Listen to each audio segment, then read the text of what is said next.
What's up, snake fans? Dave Palumbo here for Muscle Serpents Daily.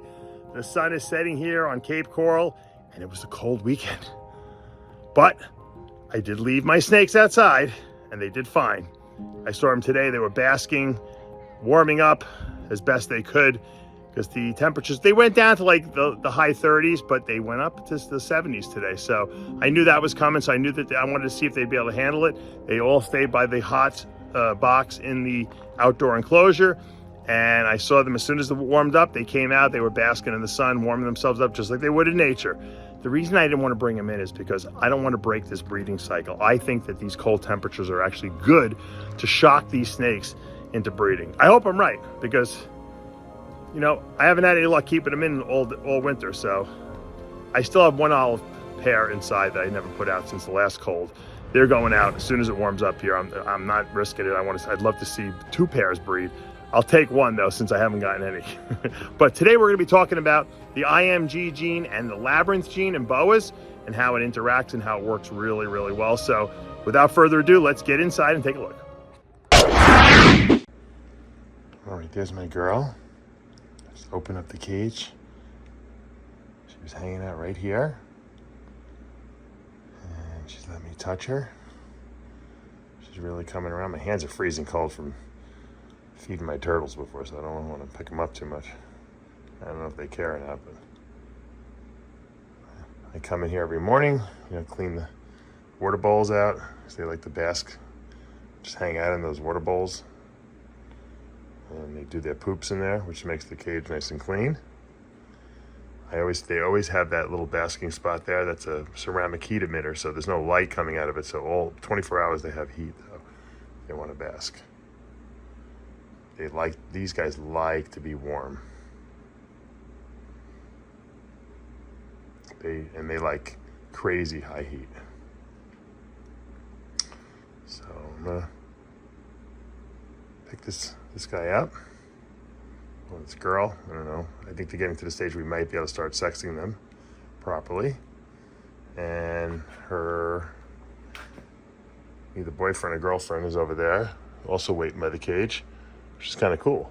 So they like in the morning, that's when they come out. Usually at night, like by 4 or 5 o'clock, they're like bunkered down to go to sleep already. They don't want to be bothered at that point. They never come out. But in the morning, they're always waiting here. Pablo fed him a nice little quail, and they ate the whole thing. I thought he was gonna have to cut it up. He's like, I put it in there. They gulped. They're big enough down there eating a whole little baby quail. They're not very big, but I don't know if they'd get it down, but they're definitely becoming the predators that they, they're known for. So, all right.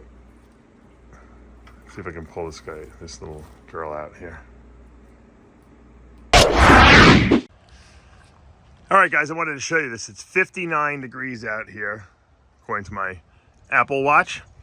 The sun is at 3:30 in the afternoon is hitting my outdoor enclosures. I kind of, these enclosures are kind of in the shade a little bit, so they only get sun like in the later afternoon. You can see my shadow being cast right there. And I want to show you the olive. I was going to take the olive pythons in today because it got really cold last night, and it's going to be cold tonight in the 30s. But you can see my head albino male is out basking in the sun, warming up. And as long as they can come warm up, they're good. Females in the hide box there, there's heat up to 60 degrees there, so they're not going to get very warm in there. They're just not going to get freezing cold. And that's fine, because these guys can handle the cold. And they need to be chilled anyway. That's probably why they never bred for me. But it's nice that he's out basking and he's warming up, and then the sun will go down and he'll go into that hide box with the female, and they'll keep warm. They'll huddle in there, and that's okay. I think they need to be challenged with a little bit colder weathers. My Bredleys are not even coming out. They're staying in the hide box there. At least the female is. I don't see the male out either. This cage doesn't get quite as much sun, but actually where they're sitting, they're actually getting sun. So the male is right on the edge there. So he probably is getting some sun. Yeah. Sorry about the airplane overhead. It sounds like the freaking Concorde. It's a pretty low flying plane, unbelievable. You can see they do definitely want to bask and warm up with the sunlight, so that's cool. These guys are still inside from when they had their little bacterial thing going on with the nose rub. I never really put them back out, so they're gonna go out next week after it warms up a little bit. They're a little on the smaller side too, so. I was waiting for this one. They were kind of playing coy for the last couple weeks, but I finally see it looks to be a lock, or at least close to a lock. This is my Eclipse Het Albino.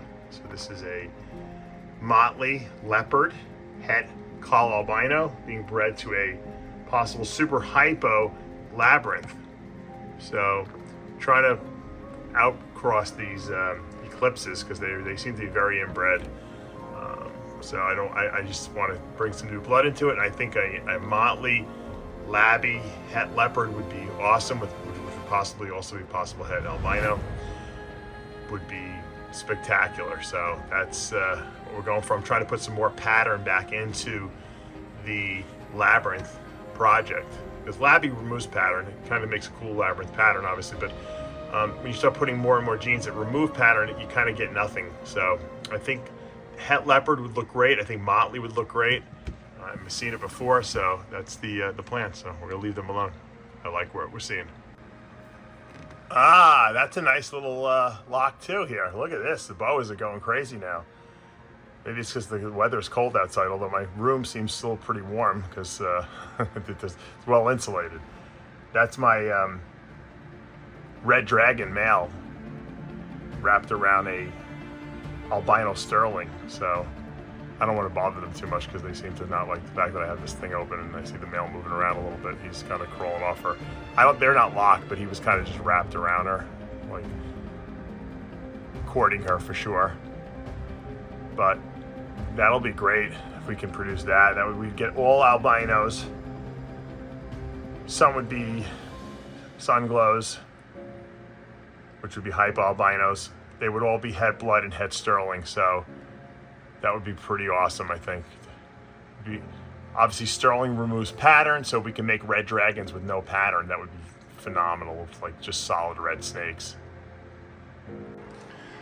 All right, there's a really nice Eclipse Jungle Orangeasm Pastel. It's Het albino. Female wrapped on that water bowl. You don't usually see boas wrapping water bowls like you do ball pythons, but she's wrapped around it. I got my male blood leopard, so it's a leopard and blood, double recessive, possible Het albino. We'll find that out because the female is Het albino, so if he's Het albino, we can prove that out, and we could do some cool stuff here. So we would get more. We can get some sun clipses here. We can get some jungle sun clipses, which would be we can get some hypo sun clipses, which I guess would be called, sun clipses. I'm not sure what I think the albino eclipse and then the sun clips is the hypo albino eclipse, or the sun glow eclipse. And everything would be Het blood, which is even crazier, right? So new blood into this line as well, and this is pretty cool breeding, so I'm gonna leave them alone. They're not locked or anything like that, but the female is definitely wrapping that water bowl. Wow. So she could be potentially ovulating. I don't know. That's a possibility.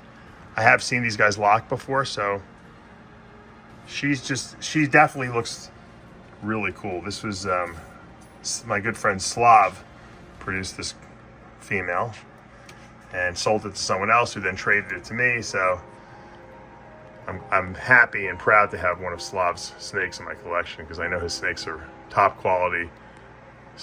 I believe it's also a lipstick line albino as well. So he always tells me and then I forget what they are, what she is. But this should be a great pairing. All right, that's my Burmese python male. Produced him a couple years back, 19.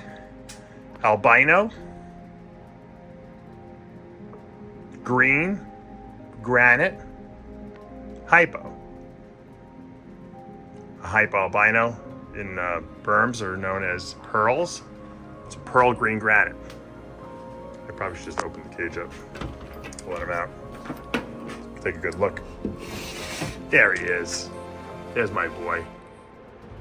What a good boy. Look at that baby. He's like, I'm hungry. Tomorrow you'll eat. Tomorrow's feeding day. Keep him pretty lean. He's a male, he doesn't need to get big. I'm not breeding any Burms anymore anyway, so can't do that in Florida anymore, but he was my best I produced, so I was like, I gotta keep him, or one of the best I produced. And I'll show you the pieds another time, but he is spectacular. And he's got a really good personality. I could bring him to like birthday parties and kind of education type stuff, and he is phenomenal. Look at that beautiful eye. Ah, there's a beautiful hypo IMG Labyrinth boa. As I keep showing you these guys because I want you to see how that labyrinth pattern gets more and more defined as that IMG gene kicks in, as they grow and get older. You can see his head is getting dark. But that hypo gene will never allow the snake to get completely black, which is really what I think is a key component to having in labyrinth. Because you don't want to lose the labyrinth pattern with the IMG gene. You don't want it to all black out. You want to still see it. You want it to become more defined. And that's what's happening here. And the hypo gene is preventing too much black from coming in. This snake will get much darker than this. It's still only about a year old, but I don't think it's going to get too dark. But yet all the labyrinth pattern you see here is well defined and gorgeous. I probably should list some of these. I actually have three of these, 3 females, so I would like to sell some, so I'll list them. All right, here's one of the other sisters I wanted to show you, the hypo IMG Labby. Look at this girl. She's way darker. But you can see the hypo gene is still preventing even her from getting totally dark, but she's got way more black pigmentation in her being laid down. More contrasty. But she has a different labyrinth pattern too. She's more dorsally centered, her labyrinth pattern, than the other one. The other one has more of a conventional labyrinth pattern. So, but there's definitely more dark spots in here, and her head is definitely darker too. So, super cool. One of these females, like I said, I haven't decided which one I'm going to sell. I'm going to keep 2 of them just because they're so beautiful. But look at that eye. It's great. That IMG gene works great with Labby. All right, this is my male. I actually do have a male, I forgot. This is my male IMG Hypo Labby. So I have 2 females and a male. That's why I was going to sell 1 female and just hold these guys back. He's really nice. He's the lightest of them all. He's got a little bit more of a reduced pattern. He almost looks super hypo, but he's not. He's hypo, IMG, Labyrinth, and once again, they're all so different looking. But that's the case with all IMGs. How that increasing melanistic gene expresses itself and lays down melanin as the snake ages is completely different in all snakes that have that gene in them, which is what makes them unique, I think, and that makes some people want a completely pitch black snake, and if you want that, you get an IMG Motley, and that you're going to get a black snake, assuming the hypo gene is not in there. But if you want something with a lot of contrast and just increased, like, improved pattern and stuff that pops out more, you got to get the hypo gene is really kind of necessary to ensure that you don't lose everything. Otherwise, you're going to get too much black. This one's really cool. I'll show you the VPIT positive IMG that I have that's spectacular looking, and that IMG gene is like an albino. It's a T positive albino, so that also acts like hypo gene. It removes a lot of the pigment. So you'll never get a black snake, but you get kind of a brownish, crazy contrasty snake. But this male is really nice. He's turning out good. It's funny because you don't really know how they're gonna look. You gotta kind of that's why I don't really list these things for sale too quickly, because you got to see how they develop, because they all develop so differently. All right, here's my female VPIT positive. That's a T positive albino with the IMG gene as she's gotten bigger. You saw her through many stages of her life already since I've had her as a little baby, and she's just gotten darker and darker. She'll never turn black, but she's like really saturated with a lot of color and a lot of melanin. It's just, it doesn't look black, it looks brown, almost like chocolate, because of the VPIT positive gene. Look at that head stamp. Crazy looking eye. She's put some, ooh, she got me on the hand too. she got me. These VPIT positives are spunky, I'll tell you that much. They will go for you, especially if they're hungry. And tomorrow is feeding day, so they didn't get fed last week, so they're definitely hungry. This is a 2-week, I feed them every 2 weeks in the off season. But I'm not really, when they're over the winter, I don't like to feed them too much because in the nature they wouldn't even eat it all pretty much. So, but my grow-ups I definitely feed, but usually every 2 weeks. She's going for me. All right, we're gonna leave her alone, but I wanted to just show you how cool this looks with that VPIT positive. That IMG gene will work. It just can't work the way it wants. All right, I wanted to show you can see my blood on the paper towel from the last snake that got me. This one's going after me too. This girl is very similar to the last one. VPIT positive, IMG, except add the Motley gene. Look what that Motley gene does. It turns that chocolate color into black. So Motley restores the dark pigment. Motley works really well with IMG at making a blackish snake. VPIT positive takes away some, so this is never gonna be a completely black snake, but it's gonna be a blacker looking, not completely dark snake. It's pretty close though. You can see that Motley gene really helps make that thing really black. And this snake wants me. They all want, I think Pablo's feeding early. They must smell some rat in the room, and so they're all going a little nuts here, trying to eat. But you guys are gonna have to wait till tomorrow. Sorry about that. No more blood from Dave. All right, there it is. IMG Motley VPIT positive. All right, guys, that's gonna do it for today here at Palumbo's Pythons and Boas. And hopefully you guys had a great weekend. Hopefully you had a good relaxing break on Martin Luther King Day here. Kids were home again. My son hasn't been in school since before Christmas. They had a 2.5 week break. We took him to Legoland, then he got sick, and so finally tomorrow he'll be going back. But he's happy about, not happy about going back, but he's happy that he missed all that school. We're not, but whatever it is, he unfortunately enjoys himself way too much when he's homesick. And I think we all did that. I used to watch cartoons, and I had all my TV shows. Back then, now they have YouTube, but back then we had to watch TV while we were home. And I had my whole lineup: Bewitched, Brady Bunch. It was a set standard. I don't remember them all now, but I remember a few of them. All right, I hope you enjoyed today's video. It's pretty cool. One of my favorite genes in boas, is Labby, because Labyrinth, especially in the super form, you get the white crystal with the blue eyes, and I just love the way they look, man. They're awesome. And so if you can make Labby better, I'm all for it. What makes Labby better? Seems like IMG does, doesn't it? And you can do many different incarnations of it. Also, if you start putting IMG into VPIT positive and Motley, you can start seeing some other crazy contrasty boas. So if you guys are into the high contrast in your boas, you want to see high pattern, and you like the darks, IMG gene is something to definitely invest in. Let me know, hit me up. I got a lot of good stuff still, and I know tax season is coming, so people have their money coming in. Their checks are coming in and they're ready to spend them. Me too. All right, guys, you know what to do. Hit that subscribe button, turn on those notifications, hit that like button. I'll see you back tomorrow morning.